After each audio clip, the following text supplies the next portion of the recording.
Historia de la psicología. Módulo 2. Punto 3.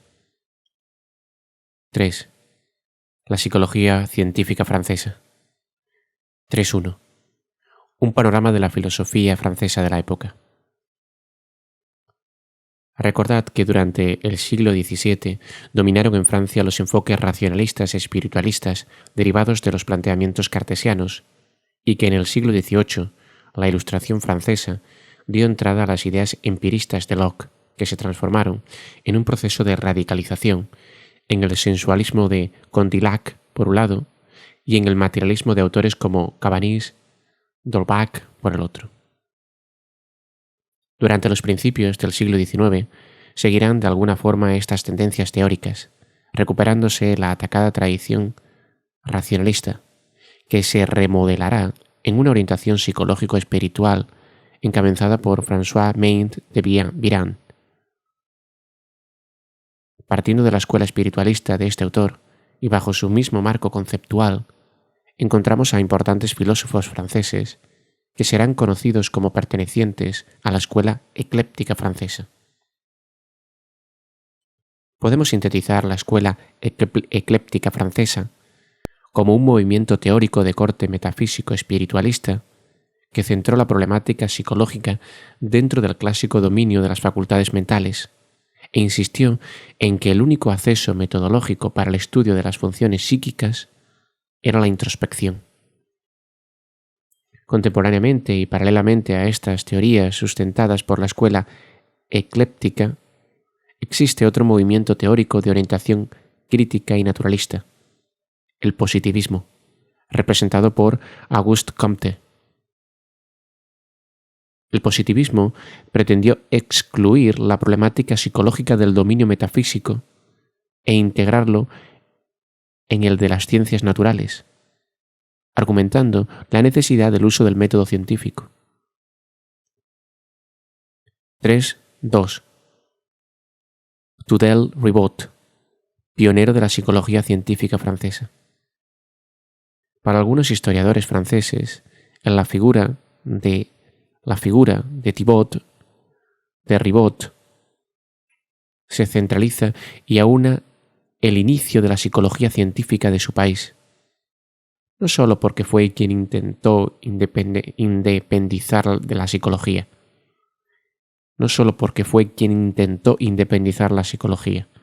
tanto de la filosofía como de la metafísica,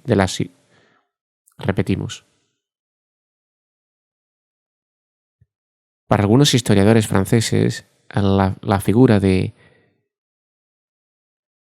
Tudel-Ribot se centraliza y aúna el inicio de la psicología científica de su país, no solo porque fue quien intentó independizar la psicología, tanto de la filosofía metafísica como de la fisiología, sino porque además representa un proyecto institucionalizador a través de su cátedra, su revista y su propuesta de un laboratorio.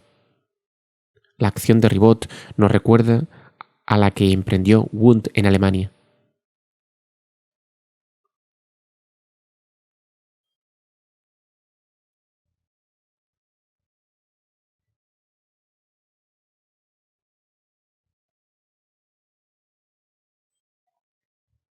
El papel de iniciador puede serle fácilmente aplicable porque Ribot fue quien introdujo en Francia el asociacionismo británico y el experimentalismo alemán.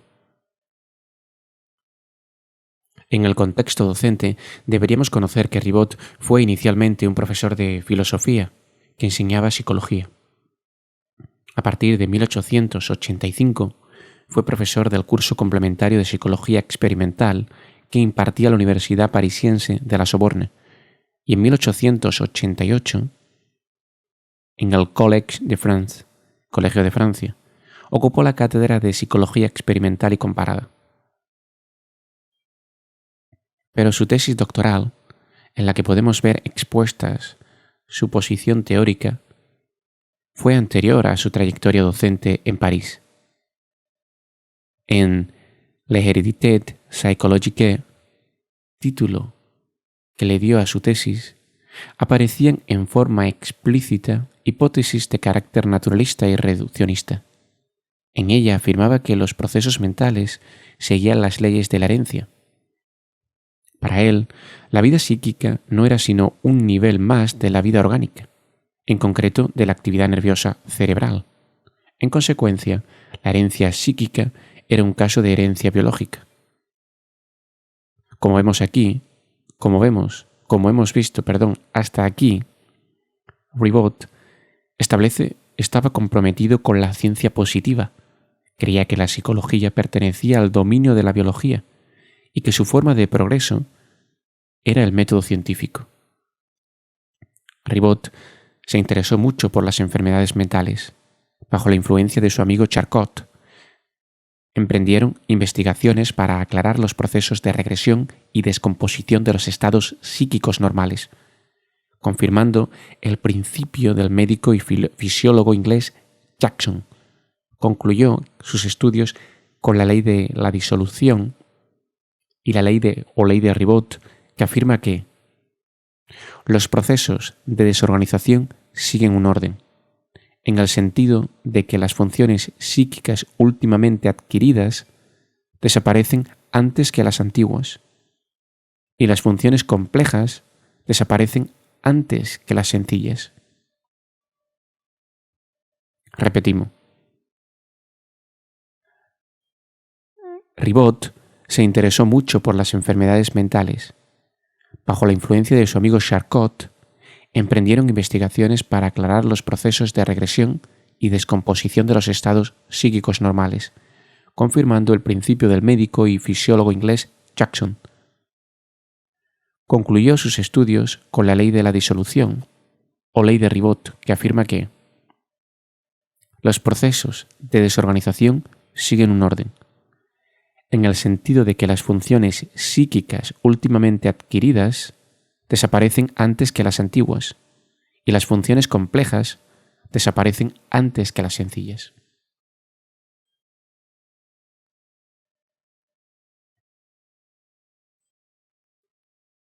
En orden a lo expuesto por su ley, la desorganización psicológica afecta primero a funciones de acto voluntarios o procesos complejos de pensamiento y después a los automatismos adquiridos al inicio de nuestras vidas. Repetimos, esta idea es muy importante. En orden a lo expuesto por su ley, la desorganización psicológica afecta primero a funciones de actos voluntarios o procesos complejos de pensamiento y después a los automatismos adquiridos al inicio de nuestras vidas. Otro ejemplo sería que primero olvidamos los recuerdos más recientes y después aquellos que están más profundamente almacenados en nuestra memoria a largo plazo. Es importantísimo señalar que, a diferencia de otros autores de la época, Ribot consideró las funciones afectivas, la afectividad, más decisivas que los estados intelectuales en la explicación del comportamiento humano. 3.3. Un breve paseo por la historia de la psicopatología. La psicología en Francia se ha caracterizado por su preocupación por el estudio de la psicopatología, estando muy conectado su desarrollo con la psiquiatría, donde este país ha brillado con luz propia.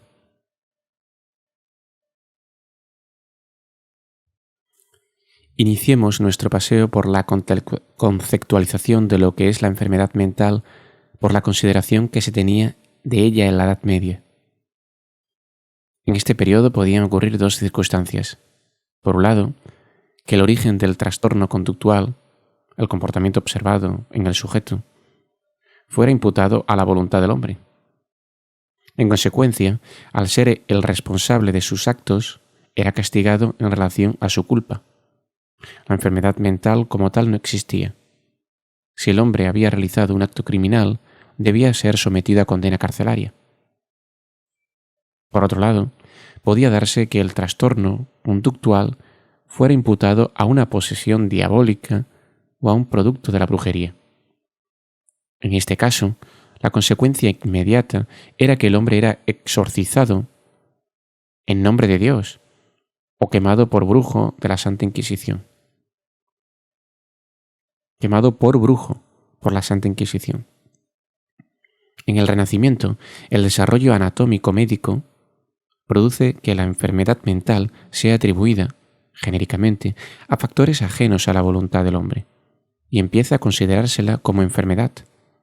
Sin embargo, los enfermos mentales son tratados rudamente e internados de por vida en instituciones manicomiales o casas de lunáticos.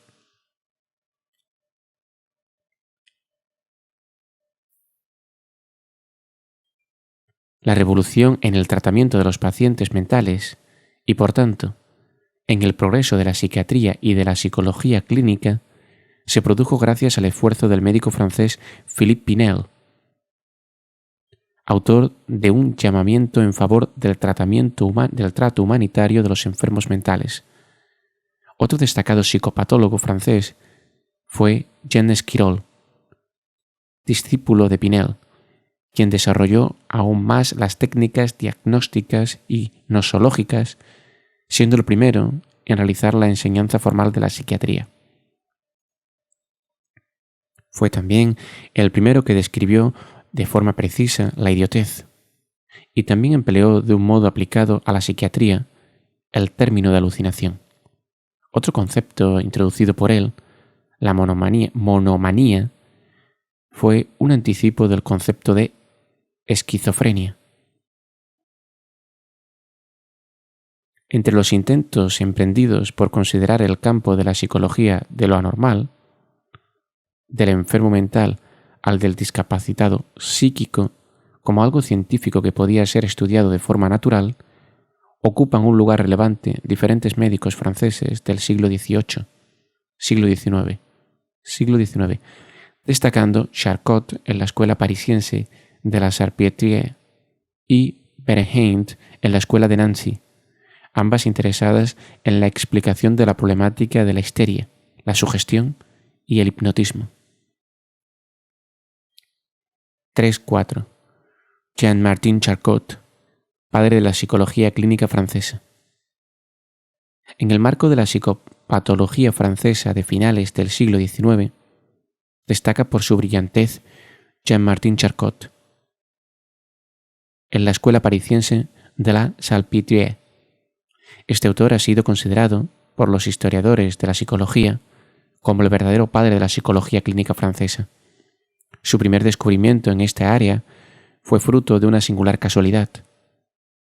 El azar llevó a su casa, en sus tiempos de estudiante, a una criada que padecía de singular temblor y cuya consiguiente falta de seguridad en el manejo de los utensilios domésticos le dificultaban encontrar colocación. Charcot reconoció en su estado la parálisis choreiforme descrita ya por Duchenne, pero no se sabía su origen, y conservó a su servicio a la interesante criada, aunque representara una pequeña fortuna en platos, tazas y copas que ésta rompía, hasta que la muerte le permitió comprobar que la parálisis choreiforme era la expresión clínica de la esclerosis cerebroespinal múltiple. A este primer éxito le siguieron otros no menos importantes, en el marco de las enfermedades nerviosas orgánicas crónicas, esclerosis laterales, ataxias locomotoras, afasias, epilepsias, etc., que le convirtieron en el neurólogo más famoso de Francia. Pero el vuelco decisivo en su labor científica tuvo lugar tardíamente, a partir de 1882, cuando el gobierno francés creó para él la primera cátedra de neuropatología, cátedra de clínica de las enfermedades del sistema nervioso, que hubo en el mundo. La primera tenía entonces 57 años. Fue en ese momento cuando dejó de ser un investigador exclusivo de las enfermedades nerviosas orgánicas para convertirse en un neuropatólogo dedicado a trastornos nerviosos de origen no orgánico, como por ejemplo la histeria. Charcot se especializó, a partir de entonces, en el estudio de pacientes que llegaban a la Salpêtrière con diversos síntomas como parálisis, anestesias, amnesias y confusión mental, en general con comportamientos inadaptados, pero en los cuales no había evidencia visible de ninguna lesión orgánica.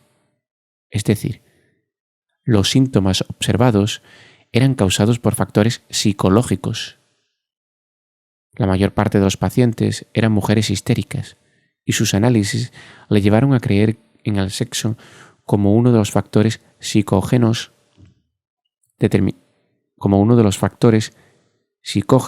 determinantes de las inadaptaciones comportamentales y de la producción de la psiconeurosis.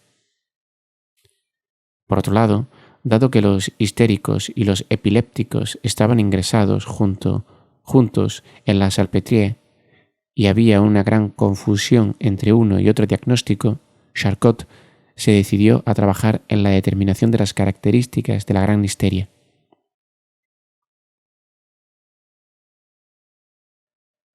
La histeria. La histeria era difícil de diagnosticar dada la gran variedad de síntomas que podían confundirla o incluso ocultarla. Charcot la consideró como una neurosis funcional del sistema nervioso. Se anunciaba con una crisis, el aura histérica, en la que presentaba alucinaciones, desórdenes de la sensibilidad y perturbaciones orgánicas, y que daba paso a un cuadro comúnmente de 4 etapas. Primero, fase epileptoide, con convulsiones parecidas a las epilépticas. Segundo, fase del clownismo, en la que el paciente experimentaba espasmos musculares en los que adoptaba poses circenses. Por ejemplo, formaba un arco con la cabeza y los pies sobre el suelo. Tercero, fases de actitudes pasionales, estado en el que se reproducían gestos expresivos de emociones. Y cuarto, fase delirante, en la que se daban alucinaciones y delirios, tras la cual el paciente despertaba sin recordar nada. Su técnica terapeuta consistía en hipnotizar al paciente y conseguir que expusiera sus molestias, con lo que frecuentemente se producía una mejora considerable en el paciente. No utilizaba terapia medicamental, porque el organismo del enfermo se hallaba sin lesión. Su terapia pretendía, justamente, tratar directamente los procesos psíquicos que se encontraban detrás de la desorganización conductual del sujeto. En el estudio de la parálisis histérica, Charcot consideró que las causas podían ser vivencias afectivos emocionales del sujeto en términos determinados. Repetimos, en el estudio de las parálisis histéricas, Charcot consideró que las causas podían ser vivencias afectivo-emocionales del sujeto en determinados momentos de su vida anterior. Él creía que el paciente revivía el hecho traumático sin integrarlo en la memoria asociativa y que estos recuerdos inconscientes eran los causantes de la parálisis, por lo que la hipnoterapia la dirigía a modificar el recuerdo que el enfermo guardaba en el momento presente de aquella vivencia afectiva traumática anterior de su vida, convenciendo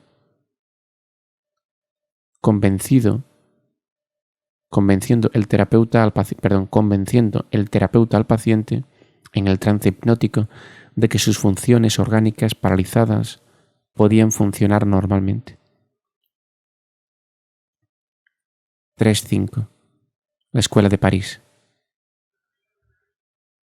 La psicología en Francia tiene su cambio generacional en un grupo de autores que siguieron las huellas de Ribot y Charcot.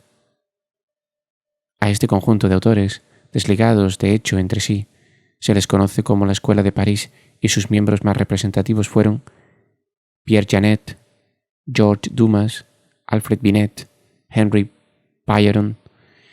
Ellos contribuyeron al definitivo establecimiento de la psicología científica francesa. Características que son propias a todas las escuelas. Estuvieron influenciados por Ribot y Charcot. mantuvieron una postura de alejamiento de la dirección experimentalista alemana, así como del asociacionismo y atomismo elementalismo británicos. Sus estudios se centraron, ante todo, en el individuo y sus procesos psíquicos. Utilizaron la observación interna y externa, fundamentalmente del método clínico e hipnótico. Los órganos difusores de sus ideas y trabajos fueron, fundamentalmente, las revistas.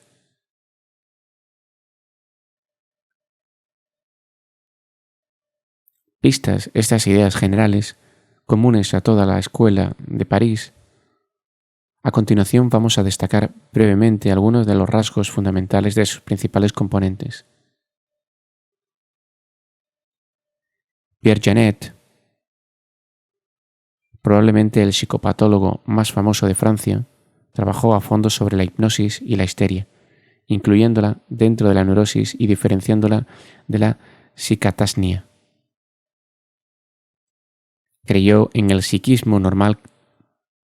Creyó que el psiquismo normal tenía la capacidad de sintetizar e integrar aspectos que no podía realizar el psiquismo enfermo. Las pérdidas de estas facultades conducían a la destrucción de la vida mental y eran la causa de las enfermedades mentales. Janet se anticipó a Freud en proponer una teoría del inconsciente. Anticipó que no le fue reconocido por los psicoanalistas y que provocó fuertes disputas. George Dumas trabajó primordialmente en el estudio de la vida emocional. Este interés le llevó a una relación muy fructuosa con Ribot, que, como ya hemos visto, dio un gran énfasis en sus trabajos a la vida afectiva. Hacer una lectura del resto.